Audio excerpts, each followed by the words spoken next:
the gratitude I sense for that whole inner development, which my clients and my students and the teachers at the Brand School of Healing and the whole Findhorn environment have contributed so much to, is awesome. And it is not just the Findhorn Foundation, the people around it, but also the natural surroundings, the coast, the cliffs, the caves, the Findhorn River right next to my house.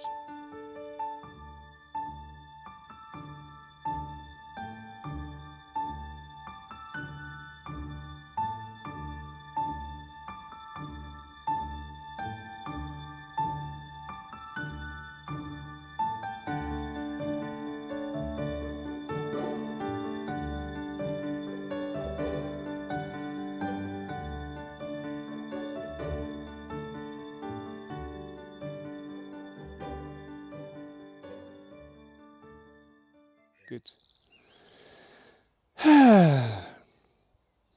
Yeah, 32 years Findhorn. Arrived in 1989 on a bicycle, not knowing if there was still a community, but I wanted to know things about Findhorn in order to write a novel about a friend of mine who was here twice. And yeah, when I arrived here, I found this community. A few days later, did Experience Week and basically never left. That is now 32 years later. And what has happened in these 32 years is absolutely incredible, a massive inner development from just newly trained social worker to now indeed having a global reputation as healer and mainly working with cancer, writing, publishing books in self-publishing, but also in the USA. So yeah, huge development over the years. So an immense amount to be incredibly grateful for. And the gratitude for me starts then very simple with the 17th of November 1962, when Peter, Eileen and Dorothy put the caravan onto the dune area in Findhorn. And from there this whole circus started in Findhorn. So I'm grateful for them, for their spiritual background, for their spiritual tenacity, for their spiritual calling and following that. I'm also very grateful for them that they put it on the east coast over here and not on the west coast. Because you have much better weather over here and we have no midges. So that is absolutely a bliss to be in Scotland without midges and with, on the whole, pretty good weather. The first year when I was in Findhorn was in Minton House, later Shambhala. And I still think that is the best year of my life. I had no responsibilities. I worked for 4 hours a day. Interesting people, right next to the Findhorn Foundation. It was just brilliant. And yeah, then slowly life developed from there, and life developed from there, and life developed from there. And when I moved 4 or 5 years later to Sameling, the Tibetan temple, the Tibetan monastery in Dumfriesshire, southwest of Scotland, that's where I started to give massages just for the fun of it. And out of these massages, by donation, started this whole circus that in 1994 I became self-employed as a massage therapist and basically never looked back.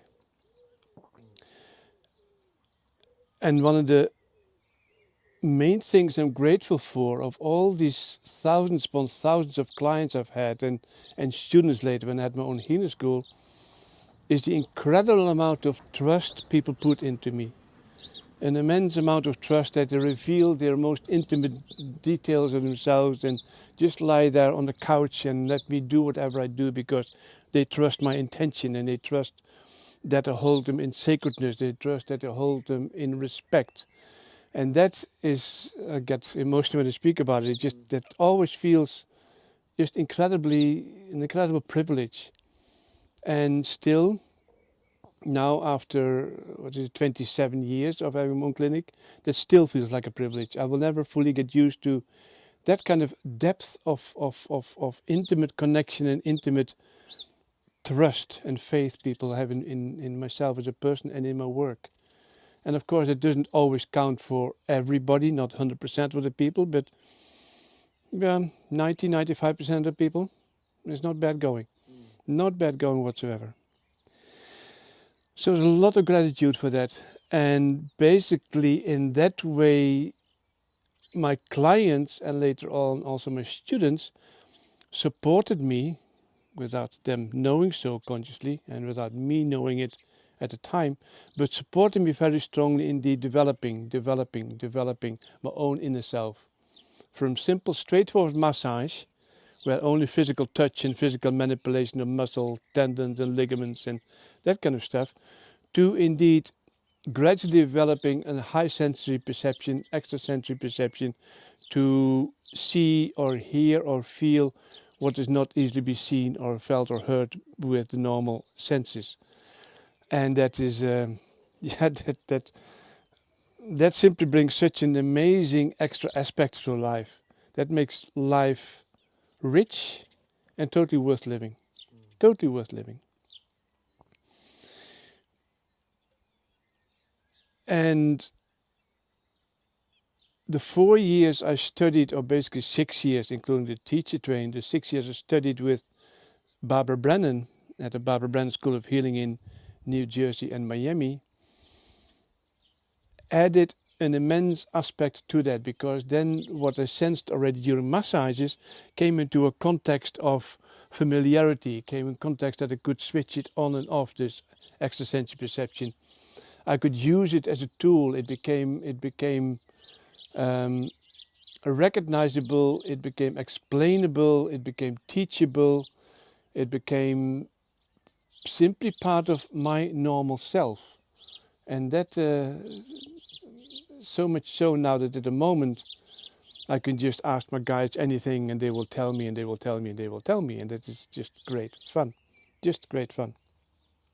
Like at some point I was boarding an airplane from Inverness to Amsterdam. I was going to go to a mother's 80th birthday. And I sat in the back of the plane. It was a cloudless sky. And had a wonderful view over the Clava Cairns, just close to Inverness, wonderful view over the source of the Findhorn River, and a wonderful view of the engine of the airplane exploding in a massive fireball. Yeah, the whole plane shuddering, and people panicking and screaming and howling. And I asked my guides, is there a risk? Their answer was beautiful, Jay. The answer was, your task on Earth is not finished yet. Good, I could relax. That's the kind of very direct instant of communication with the guides, which was instantly totally helpful for me. Yeah, which is a gorgeous example. So therefore, the gratitude I sense for that whole inner development, which my clients and my students and the teachers at the Barbara Brennan School of Healing and the whole Findhorn environment have contributed so much to, is awesome. And it is not just the Findhorn Foundation, the people around it, but also the natural surroundings, the coast, the cliffs, the caves, the Findhorn River right next to my house, and the Darnaway Woods behind my house, that kind of stuff. It's just all one concoction of beauty and multifaceted awesomeness, where I feel totally at home. And because we have such a diverse population here in Findhorn, with people from 40, 50 different countries, 40, 50 different languages, 40, 50 different cultures, it is easy to be myself because nobody stands out almost. We're all one wonderful stew of humanity, each in our own way, with our own little niche, with our own peculiarities, and that brings a kind of community and a kind of diversity in community which I have not come across anywhere else. Also not, for example, in Sameling, then in the southwest of Scotland, because that is only Tibetan Buddhism. Beautiful and wonderful and rich as it is, but only that. So, to indeed, at the moment with leaving, intending to leave the Findhorn Foundation, the Findhorn area, leaving Scotland, That is something I will miss incredibly, that diversity of people, that immense riches of cultures, which we simply have over here. When I spoke about that with classmates at the Barbara Brennan School and said to them that I easily had 10 different nationalities on my treatment table every week, they were just gobsmacked. But it's Findhorn. So that is something over the last few months with preparing to leave, I've been very consciously treasuring and saying goodbye to. One of these ways I do that, to say goodbye to it and treasure it, is, for example, I love to sit at the entrance of the park, the main Findhorn Foundation campus, at La Bohème, the pizzeria, sit there, eat a pizza, and all kind of friends pop in and have a slice of pizza. Then the pizza's finished, I order the next pizza, and another friends come, yeah? And at the end of the few hours of staying there, the bill might be 50, 60, 70 pounds. Fine, it is great fun. One big communal pizza. And that is at the same time meeting people who I normally wouldn't meet, who would normally not pop into my house or whatever else, but spontaneous passing by. And that is a great way to say goodbye to people. And so in the last few months I've been conscious saying goodbye, and with the fires that just happened in the Findhorn Foundation of the main sanctuary and the CC, the last 3 weeks before the fires, with a friend of mine, Helena from Forest, we went the last 3 Sunday mornings to the healing meditation in the main sanctuary. So the morning before the fire, we were still in the main sanctuary, which felt a real blessing. Because almost every time I went to Findhorn, whether to the park or to the beach or to the bakehouse cafe in the village, almost always I popped into the main sanctuary for 10-15 minutes, because a very special, wonderful, healing vortex of energy over there. So to still have been in the main sanctuary a few hours before the fire felt really totally fitting for me. A wonderful way. And then after the fire, quite often Helene and I go for a Sunday walk to support each other also through the whole lockdown thing. And then we said, well, shall we go for a walk today? Okay, let's go to Plus Garden, the 13th century Benedictine abbey just across the hill. And beautiful woods over there, beautiful area for walking. So we come to the abbey, big sign on the door, closed for COVID, but I opened the door slightly, door was open, so we go in, and we hear in the chapel Gregorian chanting. So we go in to the chapel, a few people there, and the monks chanting, and the medieval building, and the incense wafting, and these diagonal beams of sunlight coming through the windows. It was just so medieval. So the first 10 minutes I sat there, I just sobbed. I just simply sobbed, because also Plus Garden Abbey has been such a big part of me being here. I've been ringing the bells over there, I've had lunch with the monks over there, and various other stories which I will not go into, but it's just so. Again, saying goodbye to some aspect has been very important for me in a beautiful medieval way. And in that way, the last few months have been step by step, indeed, bit by bit, withdrawing and still very much being part of. Withdrawing and still very much being part of the whole community, with a conscious knowing that I'm in the process of leaving. And leaving after 32 years, so I lived longer in Scotland than I lived in the Netherlands, where I'm from, being Dutch.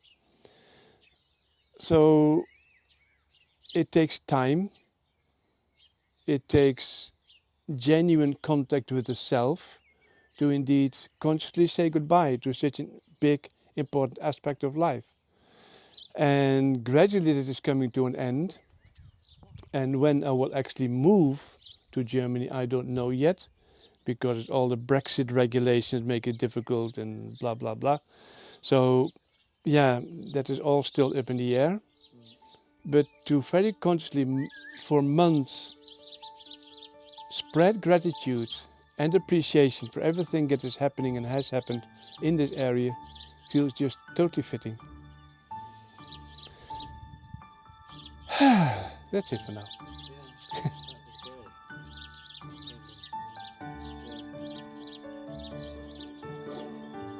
It will be an interesting